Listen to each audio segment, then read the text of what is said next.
Hello, xin chào tất cả mọi người đã đến với vlog đầu tiên của kênh YouTube mới toanh này. Một video đầu tiên cho tháng cuối cùng của năm. Và bây giờ hãy cùng mình nhìn lại tháng cuối cùng của 2025, xem là mình đã làm những gì và cùng tổng kết lại một năm cũ để bước qua 2026 nhé. Khi mà cái video này được đăng lên thì chắc là cũng gần tới Noel rồi. Tôi ngược lại một xíu về những ngày cuối năm, sau khi mà chuyến đi Phú Quốc của mình kết thúc vào ngày 29 tháng 11, mình đã lại trở về Hà Nội và tập trung vào công việc. Tại vì gần như cả tháng 10 vừa qua mình không có làm được gì mấy. Sau khi đi Trung Quốc về lại đi Quảng Ninh rồi lại tới đất đảo Phú Quốc. Mình sẽ có một vlog riêng cho chuyến Phú Quốc nha, tại vì nó quá là vui luôn. Còn bây giờ tập trung vào chủ đề chính đã ha. Đây là lần đầu tiên mình mua cây thông Noel và cũng là lần đầu tiên cảm thấy háo hức và có nhiều cảm xúc với Giáng sinh đến thế. Mình cũng không hiểu vì sao nhưng mà hiện tại mình đã có một cây thông đầu tiên. Và bây giờ hãy cùng mình trang trí cây thông Noel nha. Bắt đầu từ năm 2025 là mình đã chú trọng hơn về cái việc đời sống tinh thần. Cái việc mà phòng mình nó được decor đẹp ấy, nó ảnh hưởng rất là nhiều đến cái tinh thần của mình ấy. Lúc nào mình nhìn vào mà mình thấy đẹp thì mình cũng đều cảm thấy rất là vui vẻ, rất là phấn chấn, rất là happy, rất là nhiều năng lượng luôn. Mà cứ vui vẻ là auto may mắn sẽ đến. Đấy, mọi người cứ để ý mà xem, mọi người cứ sống tích cực, lạc quan và vui vẻ, kiểu gì may mắn nó cũng sẽ đến. Và mình cảm thấy như là cuộc đời mình nó tự nhiên nó suôn sẻ hơn, mọi thứ nó dễ dàng hơn mình ấy. Mình mua thì shop đã cho mình rất là nhiều những cái phụ kiện như thế này. Thật sự thì cái cây thông Noel này mình vẫn chưa ưng lắm. Đây mọi người nhìn cái lá của nó kiểu như thế này. Mình mua cây này cũng chỉ có 800.000 thôi. Và đây cũng là một cái thiếu sót. Thứ nhất là mình cũng chưa biết được là cây thông Noel thì nó có những cái loại như thế nào. Mình nghĩ là loại nào nó cũng giống nhau, nhưng mà không nha, nó có rất là nhiều loại và giá thành nó quyết định đến cái chất lượng của cây thông ấy. Và thứ hai nữa là mình cũng mua khá là gấp, mình mua nhanh để mình đi Phú Quốc ấy. Thật sự là mình đã cố gắng hết sức rồi, lắp từ nãy giờ nhưng mà hết đèn nháy rồi. Thôi mình sẽ skip và tới luôn khúc hoàn thành nha. Làm cả một cái cây như thế này thì cũng đơn giản thôi, không có khó khăn gì, chỉ là nó sẽ mất thời gian. Nhưng mà thành quả như này thì cũng xứng đáng đúng không? Tháng cuối cùng của năm thì mình cũng có một vài chút những cái vấn đề nó khiến mình nặng nề, tụt mood và không có động lực làm việc. Mình chọn cách mặc kệ nó, không có nghĩ đến nó và cũng không tìm cách giải quyết luôn. Nhưng mà đây vẫn chỉ là một cái cách giải quyết tạm thời thôi, tại vì là cái vấn đề nó vẫn sẽ ở đấy và thỉnh thoảng nó lại ngoi lên, nó lại làm cho mình khó chịu. Nên là mình cũng đã quyết định lần này sẽ xử lý gọn luôn để kết thúc 2025 luôn, để sẵn sàng bước qua 2026 và không mang theo bất cứ một cái vướng bận hay là một cái vấn đề gì còn sót lại. Thế nên là mình đã quyết xử lý triệt để và cuối cùng thì cái vấn đề này nó đã kết thúc rồi. Và nếu như mọi người xem tới đây mà chợt thấy trong lòng mình cũng có những câu chuyện, cũng có những khúc mắc, những vấn đề chưa thể xử lý, hy vọng là mọi người sẽ dũng cảm đối mặt, tìm cách xử lý nó để 2025 khép lại thật trọn vẹn và tâm trí không còn vướng bận điều gì nữa nha. Công việc của mình là tự do nên là không phải đến công ty mỗi ngày. Thỉnh thoảng làm việc ở nhà chán quá thì mình sẽ đi cà phê để làm việc. Hôm nay không đi một mình nữa mà mình hẹn đi cùng với Quỳnh. Hai bọn mình ở cùng nhà nhưng mà không chung phòng. Quỳnh uống matcha latte, còn mình thì uống green tea cream, gọi thêm một cái bánh nữa. Ngồi ở đây làm việc cỡ 2 tiếng hơn thì hai đứa đi dạo quanh tòa đấy xem là có cái gì ăn không. Tại vì bọn mình muốn ăn ở đây luôn, không có muốn di chuyển đi ra chỗ khác ăn nữa. Vì là mình đã đặt vé xem phim vào tối hôm nay. Và cuối cùng thì bọn mình đã quyết định ăn McDonald's. Ăn xong là cũng vừa kịp phim chiếu luôn. Còn ai chưa đi xem Zootopia 2 không thì trời ơi nó hài lắm luôn á. Đi xem về mình còn bị lụy cáo với thỏ luôn mà. Có những đợt thì chán trường không có ai rủ đi chơi, có những đợt thì đi chơi liên tục luôn. Mà cũng không phải là liên tục lắm, chỉ là 2 hôm thôi. Nhưng mà đối với mình cũng là số nhiều đấy, tại vì bình thường mình không có đi chơi đâu. Hôm qua vừa mới đi cà phê với Quỳnh thì tối ngày mai lại hẹn hò với các đồng nghiệp công ty cũ. Đây là một nhóm các chị em đồng nghiệp công ty cũ chơi với nhau. Gần như là ai cũng đã đều nghỉ việc từ lâu lắm rồi nhưng mà vẫn còn giữ liên lạc và thỉnh thoảng lại rủ nhau đi chơi. Mọi người cùng nhau ăn uống rồi buffet từ 6 rưỡi tối đến tận 0 giờ đêm. Không hiểu chuyện gì mà nhiều dã man ngồi kể rồi nói suốt mấy tiếng đồng hồ. Mình không nhớ là mọi người đã kể gì, mình đã nói gì. Mình chỉ nhớ là mình đã cười quá nhiều và bây giờ hai bên hàm là có vẻ hơi sái và hơi lệch rồi. Quán này thì mở tới tận 4 giờ sáng cơ nhưng mà mọi người chỉ ngồi tới 0 giờ đêm thôi. Mình nghĩ đến đây là cũng đủ rồi đấy, chứ ngồi lâu hơn nữa là ngày mai tất cả mọi người ai cũng đều xin nghỉ việc và đi khoa răng hàm mặt luôn. Tại vì là cười quá nhiều. Mọi người biết gì không, rằng mình vừa mới đăng ký tập gym với PT.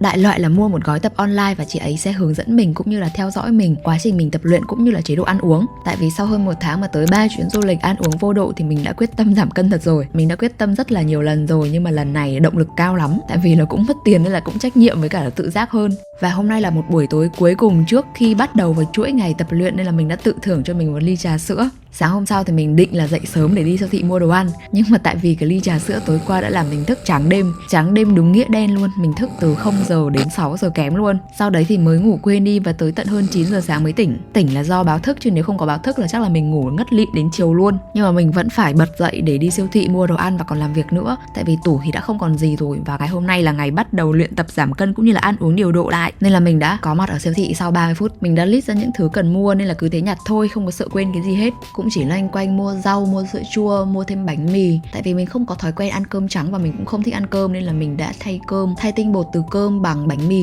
Dạo này đi đâu thì mình thường đi xe ôm cho nó nhanh. Không hiểu vì sao nhưng mà càng ngày càng lười đi xe máy. Con xe của mình để dưới tầng hầm chắc phải hơn 2 tháng nay rồi chưa có đụng tới. Cái góc bếp này nó nắng quá.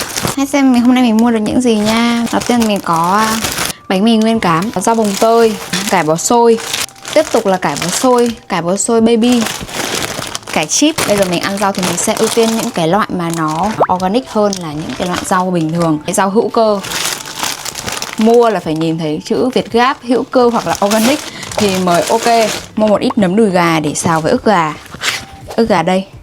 Mặc dù là trong tủ của mình hiện tại đang có rất là nhiều đồ, nhiều thịt rồi, nhưng mà kiểu như là mình kiểu như là đói con bụng, no bụng nhưng mà đói con mắt ấy, kiểu thế, nên là cứ mua thôi.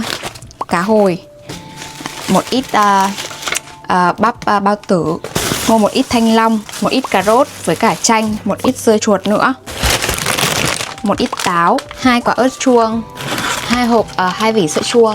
Sữa chua này mình mới thấy, lần đầu tiên thấy ở trong Aeon. Đây là sữa chua của Aeon, công ty Aeon luôn. Và mình đã đọc và so sánh bảng thành phần của cái loại này so với Vinamilk thì mình thấy cái này nó còn ok hơn cả Vinamilk, nên là mình đã quyết định là cái này. Mặc dù là giá lại chỉ có 24.000 một vỉ nhá, Vinamilk đắt hơn ấy, nên là mình đã mua cái này. Và tại vì mình quên mang túi đi nên là mình đã phải mua thêm một cái túi này của Aeon để đựng đồ cho nó bảo vệ môi trường. Ok, bây giờ mình sẽ phải sơ chế. Đây là kết quả của buổi sáng ngày hôm nay đây, tầm khoảng 1 tiếng. Bây giờ mình sẽ phải xếp hết tất cả và sơ chế cũng như là xếp hết tất cả cái đống này vào hộp và sau đấy bỏ vào tủ lạnh để bảo quản. Lúc trước thì mình hay ngủ đến tầm 8 giờ 9 giờ sáng, nhưng mà mình nhận ra là mình không thể trì trệ như thế được nữa. Mình phải có một cái kế hoạch, một cái thời gian biểu nó thật là cụ thể. Mình phải dậy sớm và sắp xếp lịch trình các thứ nó ok hơn xíu để một ngày mình có thể làm được nhiều thứ hơn, một ngày của mình nó dài hơn và một ngày của mình nó không bị trì trệ, nó không bị ì ra giống như lúc trước nữa.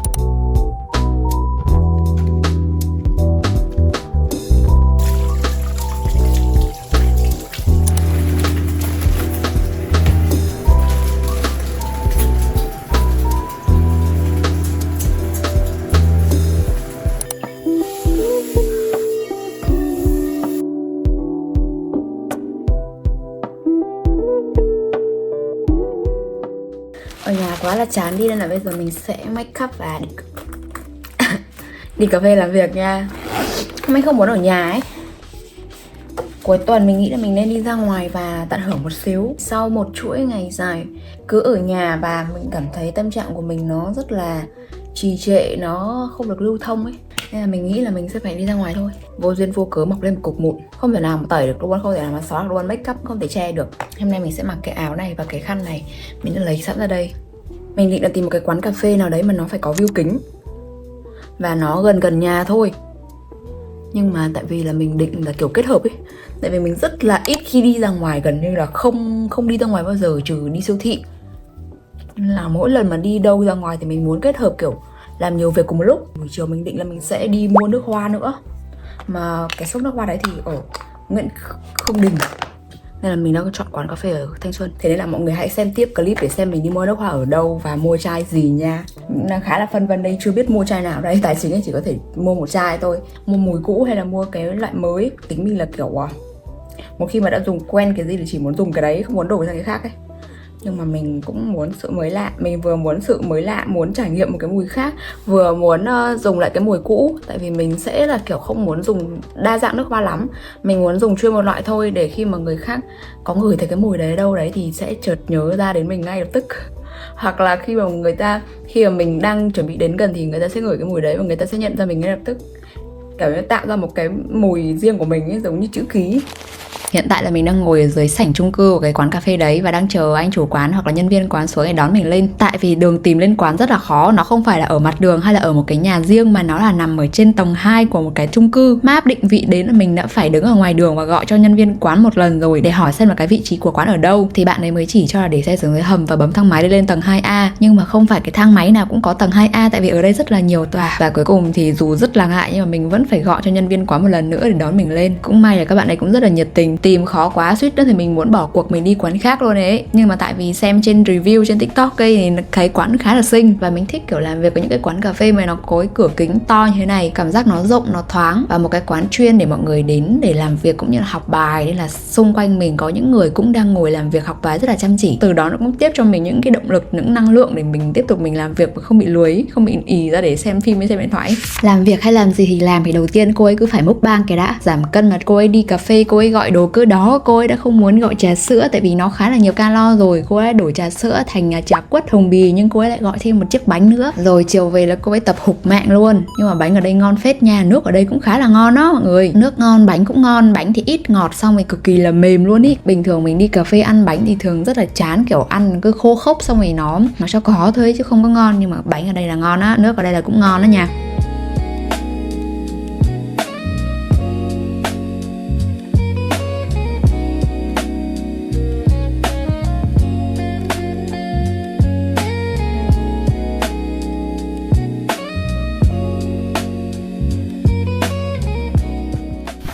Chào mừng mọi người đến với đặc sản của Hà Nội, tắc đường. Phải nói là rất lâu rồi mình mới lại hòa trong cái dòng xe đông đúc nhộn nhịp và khói bụi như thế này. Tại vì mình đâu có đi ra đường đâu. Những cái lần mà mình đi ra ngoài chỉ là đi siêu thị ở gần nhà và đi du lịch, đi ra sân bay chấm hết. Chứ mình không có đi đâu ra ngoài đi chơi để rồi mà phải gặp những cái tình trạng xe cộ hay là tắc đường như này cả. Sau 15 đến 20 phút tìm đường, tại vì là Google Maps chỉ sai, thì cuối cùng mình đặt chân vào được đến quán rồi. Mọi người có nhìn thấy cái đống giấy thử mùi ở trên bàn không? Mình đã thử qua gần hết tất cả những cái mùi mà hiện tại nó đang rất là hot. Được chị em bảo nhau rất là thơm, rồi được các chủ shop nước hoa cũng bảo rất là thơm, nhưng mà mình thấy sao mà nó bình thường quá à. Nó khác xa so với những gì mà mình kỳ vọng ấy. Và cái việc đi mua nước hoa phải đến tận nơi, phải đến tận shop để thử là một cái quyết định đúng đắn và cần thiết. Cái khúc unbox nước hoa thì từ mình để sau đi ha. Sau khi rời khỏi Lân Perfume thì mình đã trở về nhà ngay lập tức sau tầm khoảng 45 phút tắc đường. Về nhà một cái là thay đồ và tập ngay, tại vì là cũng phải tranh thủ, nếu không thì sẽ không kịp những cái lịch trình vào buổi tối nữa. Trời ơi, ta nói cái thời gian đầu khi mà mới bắt đầu tập luyện là nó khủng khiếp lắm. Tập tay này, tập chân này, tập đùi, tập mông, rồi nó đau không thể đi nổi, nó đau cái tay không thể nhấc lên nổi luôn. Xong rồi cũng hơn tuần nay là mình cũng không ăn những cái đồ ăn mà nó không healthy nữa, như là bánh ngọt rồi là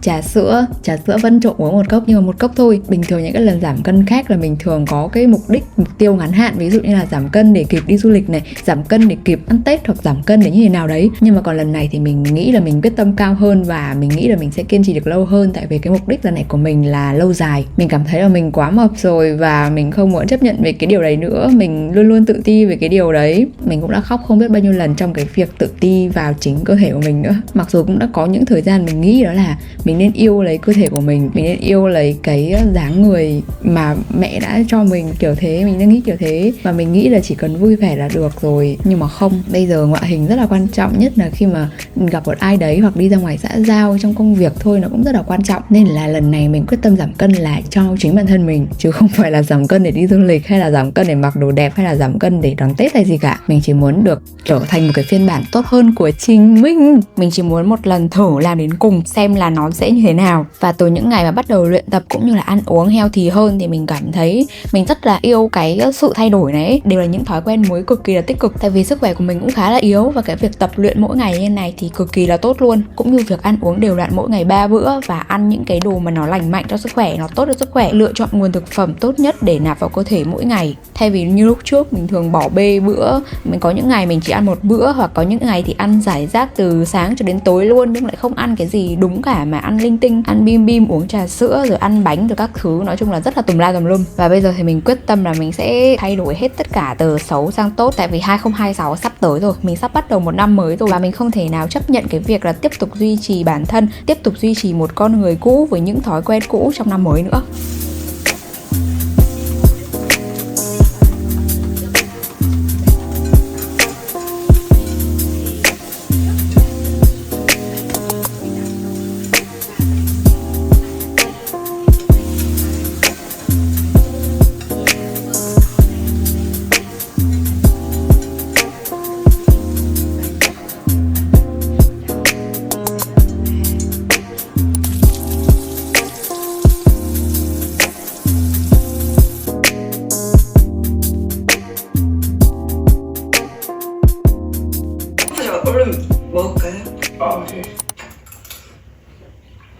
may trong tủ mình còn tôm, nấm, đùi gà với cả là cà rốt, nên là mình đã nghĩ ra một cách là thôi xào chung tất cả lại với nhau. Mình không có thói quen ăn cơm cũng như không thích ăn cơm trắng, nên là mình đã thay cơm bằng bánh mì nguyên cám. Không hiểu sao nhưng mà mình càng ngày càng cắt bớt cơm lại và không ăn cơm mấy năm nay rồi. Bây giờ mình nghĩ ăn cơm mình không thể nào mình nuốt nổi, kiểu rất là khó ăn. Ví dụ như là một bát thịt đầy thì mình chỉ ăn được tầm khoảng một thìa cơm thôi, ý kiểu thế. Và nếu như mà ăn cơm là phải ăn với những cái món ví dụ như là thịt kho mặn mặn một xíu, hoặc là thịt trưng mắm tép, mấy cái món kiểu mặn mặn như thế thì ăn lại rất là hao cơm mà ăn nó rất là nhiều. Nhưng mà mấy cái món đấy nó rất là béo rồi mình không bao giờ mình ăn. Mà ăn mấy cái món nhạt nhạt như này thì mình lại không thể ăn cùng với cơm được, nên là mình chỉ có thể là thay thế bằng bánh mì, khoai lang hoặc là khoai tây kiểu thế. Và tại vì cái món này mình nấu hơi xấu nên là mình đã không dám quay cho mọi người xem. Mỗi ngày của mình thì cũng chỉ quanh quẩn là như thế. Sáng ngủ dậy ăn sáng, làm việc, ăn trưa, làm việc, ăn tối, rồi đi ngủ, thỉnh thoảng thì đi du lịch. Thế thôi, cuộc sống của mình chỉ thế thôi. Có vẻ là mọi người nghe thì sẽ cảm thấy hơi nhàm chán. Tại sao không đi chơi, tại sao không ra ngoài, tại sao không giao lưu với bạn bè này kia.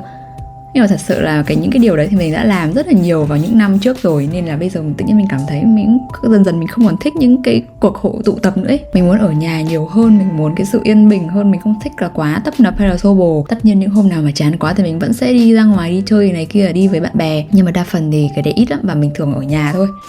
Ta-da, và bây giờ mình sẽ đến một cái chuyên mục của mình háo hức nhất trong ngày hôm nay. Đấy chính là cùng nhau unbox 2 chai nước hoa mình đã mua ngày hôm nay ở Lân Perfume nha. Tại sao lại có tận 2 chiếc túi trong khi đi mua vào một ngày? Đấy chính là mình mua 2 chai, nhưng mà một chai thì ở cơ sở này và một chai thì ở cơ sở khác. Nên là cái chai mà ở cơ sở khác kia ấy, thì người ta sẽ phải ship tới tận nhà cho mình. Bây giờ mình sẽ bóc cái này trước nha. Cái túi bé hơn này. Mọi người đoán xem là mình đã chọn 2 mùi gì nhân vật chính đây. Nhưng mà từ từ, để qua một bên đã. Để em nó qua một bên đã, mình sẽ xem là trong này có những cái gì nha. Thank you. Ok. Thank you. Voucher 150.000 cho đơn tiếp theo từ 2 triệu. Tiếp theo là một cái Merry Christmas. Sắp đến Giáng sinh rồi. Chúc Giáng sinh. Thêm cái gì đây? Mình đã xem cái này từ hồi nãy rồi, mình đang không hiểu cái gì đây trời. Mình nghĩ đây là một cái túi. Mình nghĩ đây là một cái túi, nhưng mà mình nhìn qua là mình đã cảm thấy không khả thi với mình rồi đấy. Vâng, chính xác, nó là một cái túi. Đây, túi nha mọi người ơi. Ui, trời ơi, gu mình không phải cái này mọi người ơi. Một chiếc túi hình cái ủng như này hả? Mình nghĩ là xách tay như này thì nhìn cũng buồn cười ha. Tự nhiên cầm như thế này hả? Cầm như thế này hả? Ui, nó cũng mắc cười ha. Nói chung là món quà này rất đẹp, nhưng mà nó không hợp với mình lắm. Thêm một cái dây đeo chéo dài nữa. Ê, nó cũng kiểu hip hop never die, kiểu ngầu ấy. Nhưng mình thì không có theo cái phong cách này. Rồi tiếp theo, từ từ đã, mình cứ phải unbox hết đi đã. Nhân vật chính thì cứ để sau. Đây, cái hộp này còn bự hơn. Cái box này là mình chưa có xem nha. Và nó vẫn có quà tặng kèm, nhưng mà là một món quà khác. Một chiếc cốp, một cái túi xách. Trong này thì vẫn có 3 cái thiệp như hồi nãy. Cái này là có vẻ ok hơn nè. Đó. Ê, sân nhà. Được, cái này mình thích đấy.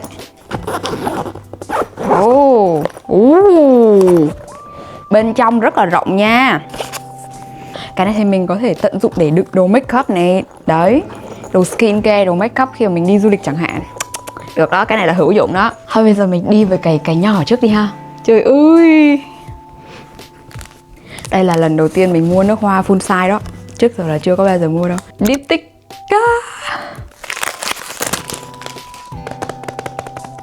Fleur de Beau. Mình không biết là mình đọc có đúng không, nhưng mà mình đã chọn cái mùi này. Ngay ban đầu vào tiệm thì mình đã muốn thử cái mùi này luôn. Đọc nha. Vẫn còn một lớp nữa.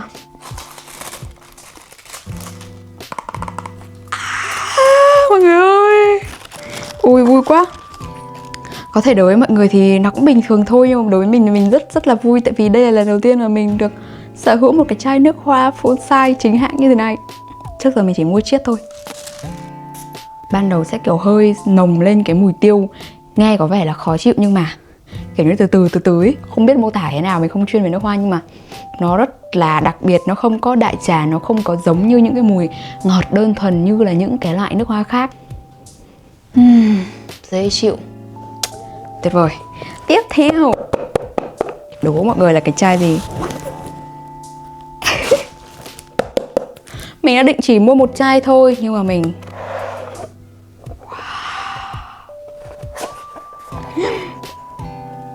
Và đó chính là Blanc Bed. Cuối cùng thì mình vẫn mua cái chai này. Em này thì là 6,5 triệu. Còn cái em Diptyque này thì là hơn 4,5 triệu, gần 4,6 triệu thì phải. Nói chung là mình mua hai cái em này thì là gần 12 triệu. Đây chính là cái mùi này, mình siêu thích cái mùi này luôn. Nó là một cái mùi giống cái em Mont Blanc mà mình đã từng dùng, nhưng mà em này nó sang hơn rất là nhiều. Nó sang hơn, nó ít mùi dừa hơn, nó ấm hơn, nó không mát như Mont Blanc. Ngậy mùi sữa, đấy, nó rất là thơm. Nói chung là mình không có hiểu biết quá nhiều về nước hoa đâu, mình chỉ cảm thấy mùi nào thơm thì mình nói là thơm thôi. Quay lại với cái chủ đề chính của video này, đó chính là tháng cuối cùng của 2025. Mình nghĩ là những cái ngày cuối năm này thì mọi người hãy chọn ra một cái ngày đẹp nhất, phù hợp nhất với mình.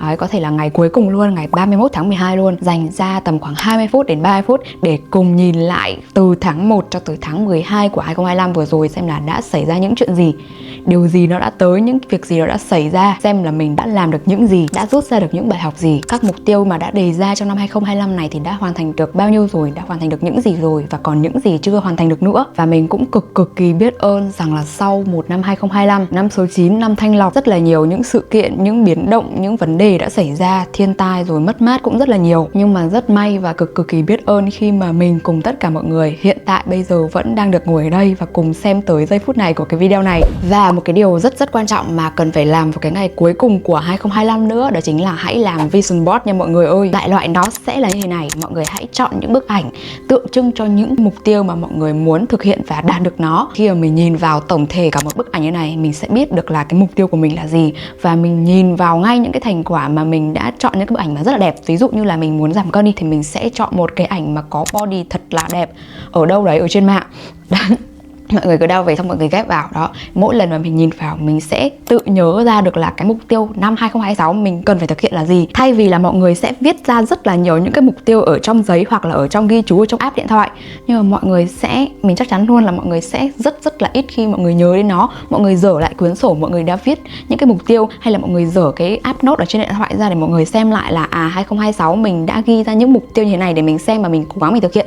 Không, mình nghĩ là mọi người sẽ rất là bận và thậm chí là mọi người còn hay quên nữa, nên mọi người sẽ không dở những cái thứ đấy ra đâu. Và mình nghĩ cái vision board này ấy, một cái bức ảnh mà bao gồm rất là nhiều những cái mục tiêu như mình như này ghép lại với nhau là một cái cách hiệu quả nhất, và đó cũng là một cái hình thức mà manifest với mọi người. Mọi người có thể cài cái này để làm màn hình điện thoại, mỗi ngày mình mở ra mình đều nhìn thấy nó đều thôi thúc cho mình một cái động lực rất là nhiều, một cái năng lượng cực kỳ là nhiều để mình là quyết tâm mình phải chinh phục nó cho bằng được và mình phải đạt được nó cho bằng được. Và mình cảm thấy cái cách manifest này nó rất là hiệu quả, nên là cũng muốn cho mọi người được biết tới và hãy cùng áp dụng nó với mình nha. Thật sự là hiệu nghiệm ấy.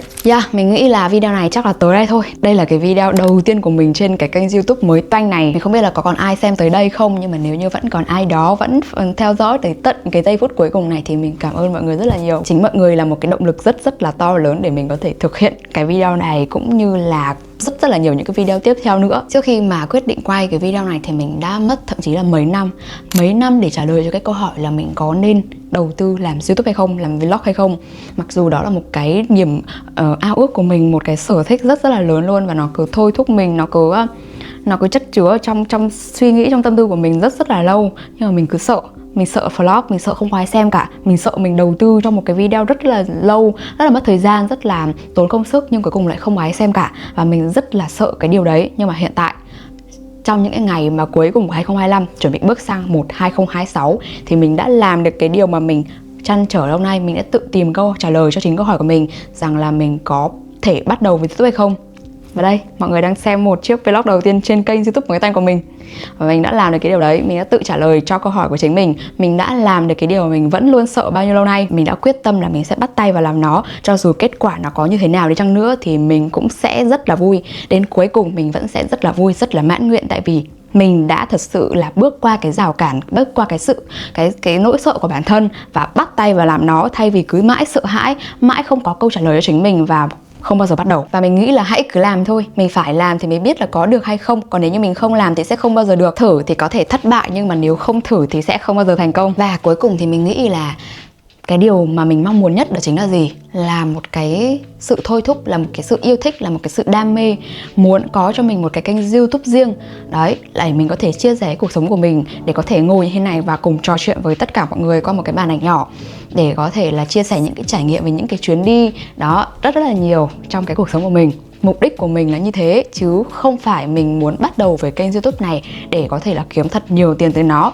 Nên mình nghĩ dù kể cả là có người xem hay không xem thì cuối cùng mình đã đạt được cái ước nguyện lớn nhất của mình. Đó chính là một cái niềm mong mỏi có một kênh YouTube riêng và có thể cùng chia sẻ đến với tất cả mọi người. Cảm ơn tất cả mọi người vì mọi người vẫn đang ngồi lại đây đến những giây phút cuối cùng này. Mình mong rằng video này của mình có thể mang đến cho mọi người những niềm vui, những nguồn năng lượng thật là tích cực. Và mình còn rất là nhiều những câu chuyện cũng như là nhiều những chuyến đi thú vị lắm. Và nếu như mọi người yêu thích mình thì hãy đồng hành cùng mình bằng cách là bấm đăng ký kênh và đón chờ những video tiếp theo của mình nha. Bye! Thank